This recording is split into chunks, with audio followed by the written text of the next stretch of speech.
Welcome to the 7th video in our series, Making Joyces. I previously turned James Joyce's Ulysses into a half marathon, and in this series I'm trying to show how I might go about filming it.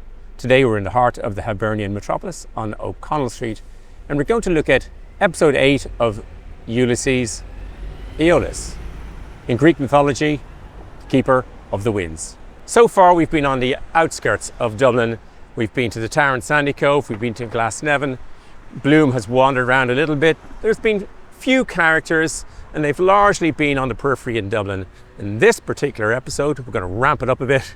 Lots of characters, densely packed in and around O'Connell Street, in the very heart of the Hibernian Metropolis. The action, such as it is in the episode, takes place in and around Princes Street, where we are now, O'Connell Street, which is down there, Middle and Lower Abbey Streets.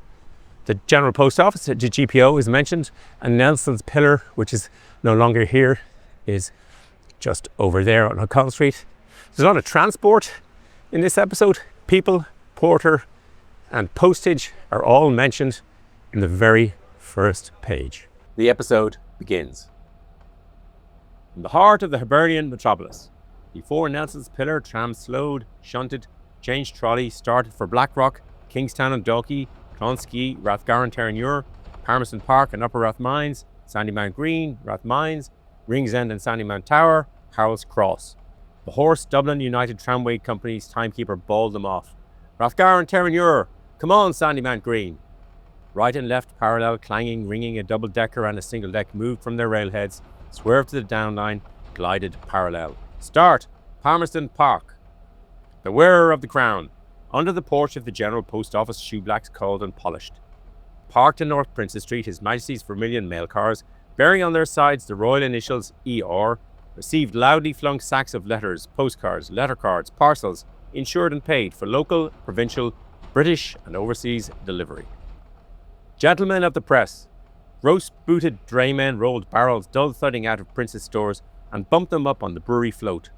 On the brewery float bumped dull-thudding barrels rolled by gross-booted draymen out of Prince's stores.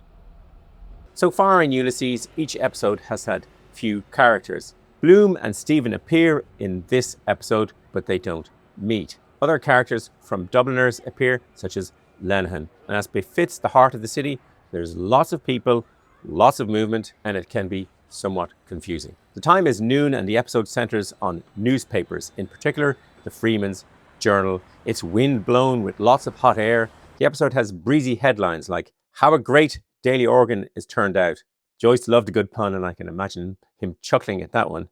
We see the canvasser at work. Bloom begins to do his day's work. Not a lot of people in Ulysses do a lot of work. There's a lot of time in pubs and wandering around, but Bloom begins to do his day's work, placing an advert for Alexander Key's tea, wine and spirit merchant in Ballsbridge.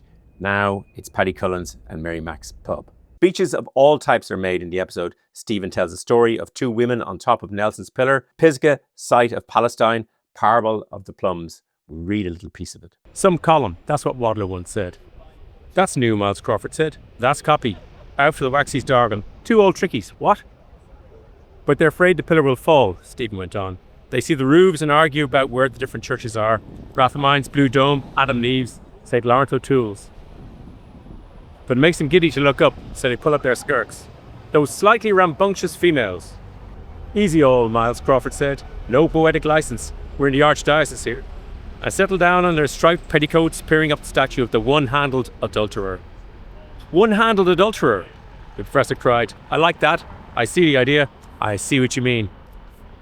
The one-handled adulterer is Lord Admiral Nelson, or maybe it's Admiral Lord Nelson. He lost his hand.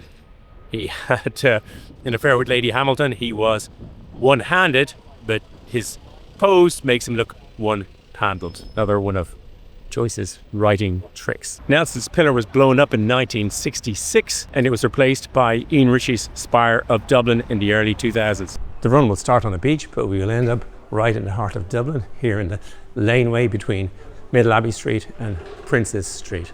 Our journey is going to take us, just as novelist, all the way through Dublin. And in the next episode, we're going to get something to eat in Lestragonians.